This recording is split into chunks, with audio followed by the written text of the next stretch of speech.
पिथौरागढ़ के धारचूला में सरकार के द्वारा ओम पर्वत व आदि कैलाश के दर्शन हेलीकॉप्टर से कराए जाने का फैसला लिया है। सरकार के इस फैसले के बाद से लोग नाराज हैं और इसका विरोध कर रहे हैं। गुरुवार को व्यास जनजाति संघर्ष समिति के आह्वान पर दारमा, चौदास के साथ ही व्यास घाटी के सैकड़ों ग्रामीणों ने विरोध में रैली निकाली। लोगों ने हेली सेवा के विरोध में नगर में पारंपरिक वाद्य यंत्रों के साथ गांधी चौक, अटल चौक, मल्ली बाजार, हदधार, तहसील रोड में पर्यटन विभाग व सरकार के खिलाफ जबरदस्त नारेबाजी की। रैली के बाद सभी ग्रामीणों ने तहसील मुख्यालय पहुंचकर जनसभा की। पिथौरागढ़ के लोगों का कहना है कि सरकार द्वारा लिए गए इस फैसले से स्थानीय लोगों के हित प्रभावित हो रहे हैं।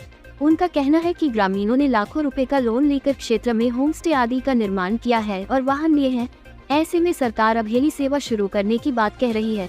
अगर ऐसा होता है तो सभी की मुश्किल बढ़ जाएंगी। व्यास जनजाति संघर्ष समिति के अध्यक्ष राजन सिंह नबियाल का कहना है कि पर्यटन विभाग के द्वारा हेली सेवा से आदि कैलाश, ओम पर्वत दर्शन कराना बेहद ही दुर्भाग्यपूर्ण है। क्षेत्र में पर्यटन संबंधी सभी संसाधनों को पर्यावरण अनुकूल तरीके से विकसित करना होगा। व्यास जनजाति संघर्ष समिति के अध्यक्ष ने कहा कि क्षेत्र में लगातार हेली सेवा के कारण उच्च क्षेत्र में पारिस्थितिकी तंत्र पर प्रतिकूल असर पड़ रहा है। इसके साथ ही उन्होंने कहा कि अगर सरकार अपने फैसले को वापस नहीं लेती है तो तीनों घाटियों के दर्जनों गाँवों में लोकसभा चुनाव का बहिष्कार किया जाएगा। राजकीय कर्मचारी घोषित करने और मानदेय बढ़ोतरी की मांग पूरी नहीं होने से आंगनबाड़ी कार्यकर्ताओं में भारी रोष है। शुक्रवार को पूर्व निर्धारित कार्यक्रम के तहत कार्यकर्ताओं ने सरकार के खिलाफ जुलूस निकाला। इस दौरान एक आंगनबाड़ी कार्यकर्ता संगीता सेमवाल बेहोश हो गई। जुलूस प्रधानमंत्री नरेंद्र मोदी, केंद्रीय मंत्री स्मृति ईरानी, मुख्यमंत्री पुष्कर सिंह धामी, कैबिनेट मंत्री रेखा आर्य के पुतलों के साथ निकाला गया। शहर के मुख्य मार्गों से होता हुआ जुलूस बस अड्डे तक पहुंचा। आंगनबाड़ी कार्यकर्ता, सेविका व मिनी आंगनबाड़ी कर्मचारी संगठन के बैनर तले जनपद भर की आंगनबाड़ी कार्यकर्ता प्रदर्शन में शामिल हुई। कार्यकर्ताओं ने पुतला फूंककर सरकार के खिलाफ जमकर नारेबाजी की। बता दें कि आंगनबाड़ी कार्यकर्ता 19 फरवरी से कलेक्ट्रेट परिसर में अनिश्चितकालीन धरने पर हैं, जिनके धरने को आज 25 दिन पूरे हो चुके हैं। अब लोकसभा चुनाव के लिए कभी भी आचार संहिता लगने और मांगे पूरी न होने पर आंगनबाड़ी कार्यकर्ताओं में आक्रोश बढ़ता जा रहा है। देहरादून के साहसपुर बाजार में सुबह एक जूते चप्पल व गारमेंट्स की दुकान में आग लग गई। दुकान संचालक की सूचना पर दमकल वाहन मौके पर पहुंचे और दमकल कर्मियों ने आग बुझाना शुरू किया। दमकल कर्मियों ने दुकान के ऊपर कमरों में रह रहे लोगों को सुरक्षित बाहर निकाला। करीब 45 मिनट के बाद कर्मियों ने आग पर काबू पाया, लेकिन दुकान में रखा सामान जलकर राख हो गया। जानकारी के अनुसार साहसपुर बाजार में राजेंद्र पाल की शिव फुटवियर एंड गारमेंट्स नाम से किराए की दुकान है। दुकान संचालक का परिवार दुकान के पीछे ही रहता है। शुक्रवार सुबह दुकान से अचानक धुआं उठने लगा। राजेंद्र पाल बाहर आए तो दुकान में आग लगी थी। दुकान संचालक ने आग लगने की सूचना दमकल विभाग को दी।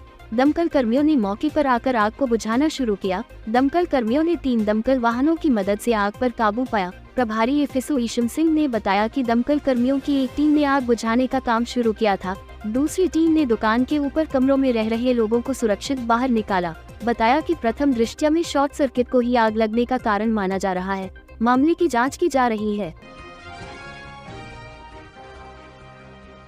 सन 2000 के बाद धारचूला नगर में व्यापार कर रहे बाहर के सभी व्यापारियों की घर वापसी तय हो गई है। शुक्रवार को पीडब्ल्यूडी गेस्ट हाउस धारचूला में व्यापार संघ अध्यक्ष भूपेंद्र सिंह थापा की अध्यक्षता में कोर कमेटी की बैठक हुई, जिसमें चिन्हित व्यापारियों के द्वारा दिए गए दस्तावेजों की जांच के बाद 91 व्यापारियों का पंजीकरण सर्वसम्मति से निरस्त कर दिया गया।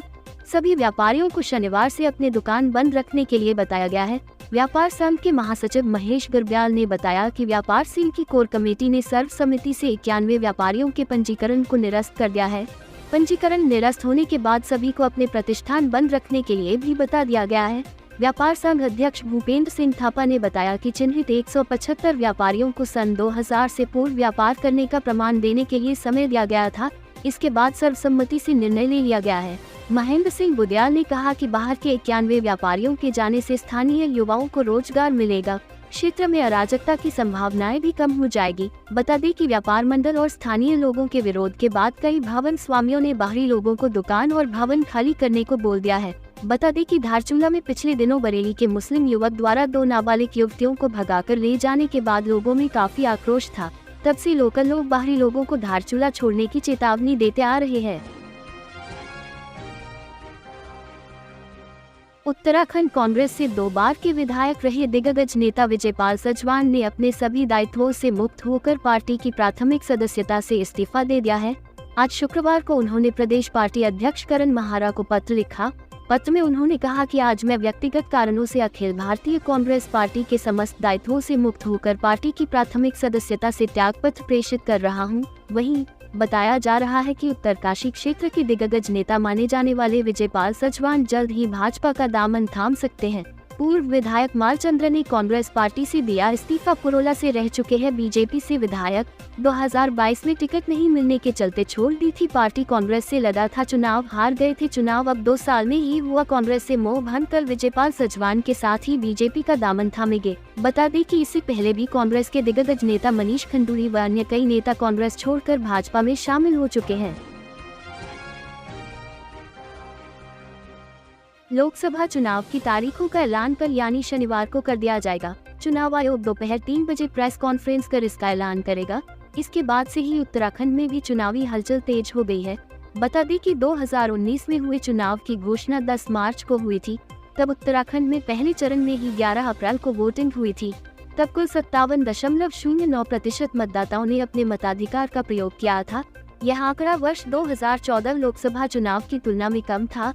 नैनीताल संसदीय क्षेत्र में सबसे अधिक 66.39% और पौड़ी में सबसे कम 48.78% मतदान हुआ था, जबकि 2014 में 62.15% मतदान हुआ था। बता दें कि उत्तराखंड में 5 लोकसभा सीट हैं। चुनाव के लिए भाजपा 5 सीटों पर प्रत्याशी घोषित कर चुकी है।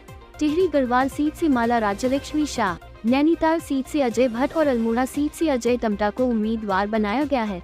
वहीं पौड़ी गढ़वाल सीट पर सांसद व पार्टी के राष्ट्रीय मीडिया प्रमुख अनिल बलूनी और हरिद्वार से पूर्व सीएम त्रिवेंद्र सिंह रावत पर दांव लगाया है। कांग्रेस ने उत्तराखंड की 3 लोकसभा सीटों पर उम्मीदवारों की घोषणा कर दी है।